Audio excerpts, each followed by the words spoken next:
मैंने कल टीवी पर देखा, यहां बंगाल में टीएमसी के एक एमएलए ने सरेआम धमकी दी।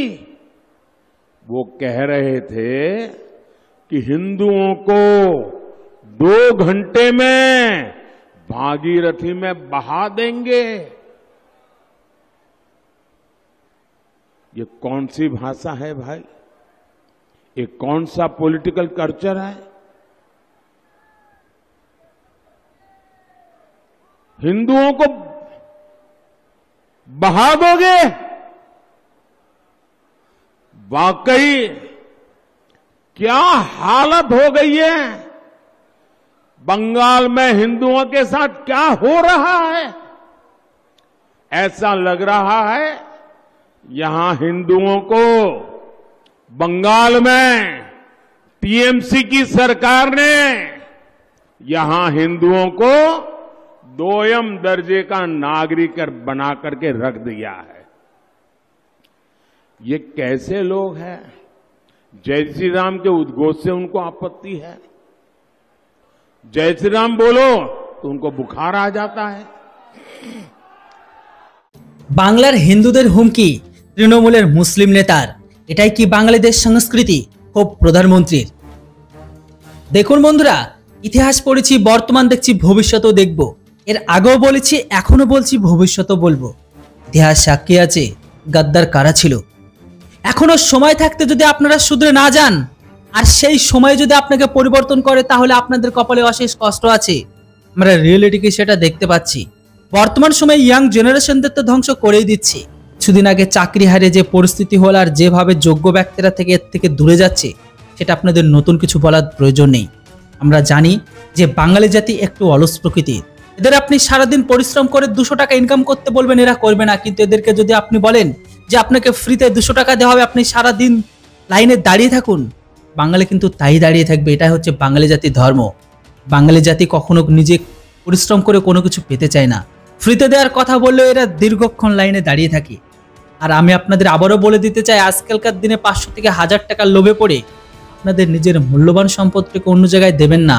পরিস্থিতি খারাপ হচ্ছে। বিশেষ করে আপনি যদি একজন হিন্দু হয়ে থাকেন, সনাতন ধর্মী হয়ে থাকেন, তাহলে অবশ্যই এখনো সময় থাকতে থাকতে উঠে দাঁড়ান। যদি আপনাকে সময় উঠে দাঁড়ায়, তাহলে কিন্তু সেই দিন আপনি চলতে পারবেন না। এখন আপনি চলতে পারছেন, সবকিছু আপনার হাতে আছে। পরিস্থিতি খারাপ হওয়ার আগে আপনি নিজেকে বদলে ফেলুন, সবকিছু বদলানোর চেষ্টা করুন।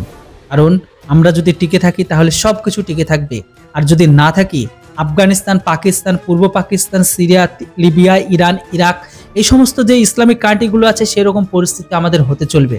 যেমনটা বাংলাদেশের ঘরের ভেতর থেকে যে সনাতন ধর্মী ভাইরা তারা গায়েব হয়ে যাচ্ছে ইসলাম প্রোডাক্ট গ্রহণকারীদের কারণে, আবার এইদিকে পাকিস্তান, আফগানিস্তানের ঘরের ভেতরে যে সিনারি হয়েছে, সেই পরিস্থিতি আমাদের সাথে যেন না হয়, তাই সময় থাকতে থাকতে উঠে দাঁড়ান। শুক্রবার বর্ধমান দুর্গাপুরের সবাই দাঁড়িয়ে রাজ্য সরকারের প্রতি তীব্র ক্ষোভ উগড়ালেন মোদী। তাই কি তাহলে বাঙালিদের ভাষা, সংস্কৃতি, বাংলা হিন্দুদের একই অবস্থা? প্রকাশ্যে সবাই হিন্দুদের হুমকি দিয়ে সমালোচনার মুখে পড়েছে তৃণমূল কংগ্রেসের এক মুসলিম নেতা। নদিয়ার চাপড়ায় দলীয় বৈঠকে তৃণমূল নেতা রাজীব শেখের বক্তৃতায় ভিডিও নিয়ে এবার তোপ দাগলেন প্রধানমন্ত্রী নরেন্দ্র মোদী। দেখুন বন্ধুরা, এরা যে সমস্ত কথাগুলো বলেছে, এটা হচ্ছে কিন্তু বাস্তব, এটা হচ্ছে এদের আসল চরিত্র।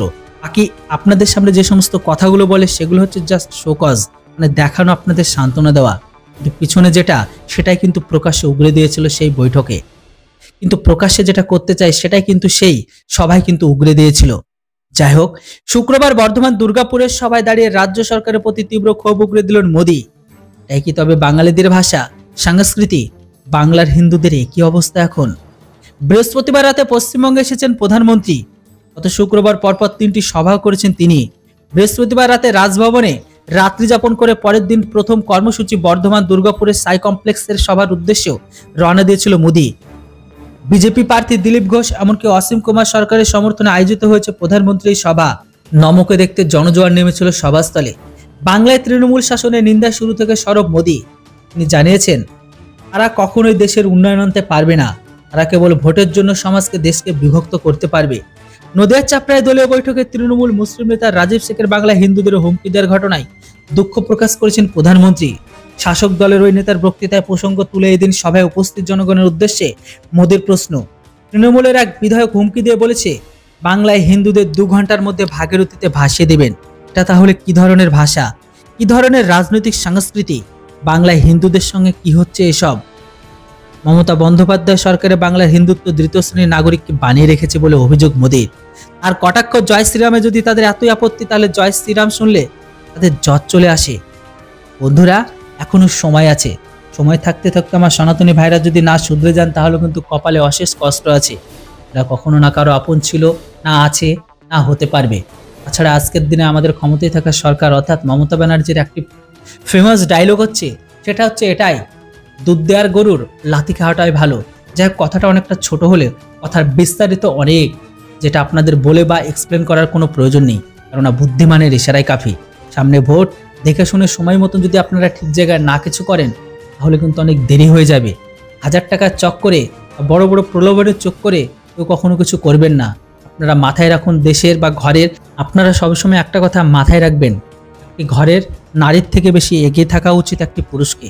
একটি পুরুষ যতক্ষণ না পর্যন্ত সে শক্তিশালী, বা একটা পুরুষ যতক্ষণ না সে আয় সমৃদ্ধশালী হতে না পারছে, ততক্ষণ পর্যন্ত না ঘর না দেশ এগিয়ে যেতে পারবে। দরকার দুজনকেই, কিন্তু একজন পুরুষের সব থেকে বেশি। যাই হোক, আপনি বুদ্ধিমান হলে অবশ্যই বুঝে যাবেন। বাকিটা আপনাদের মতামত, সামনে ভোট, একটু ভেবে চিন্তে দেখে শুনে দেবেন। Thanks for watching. জয় হিন্দ, বন্দে মাতরম।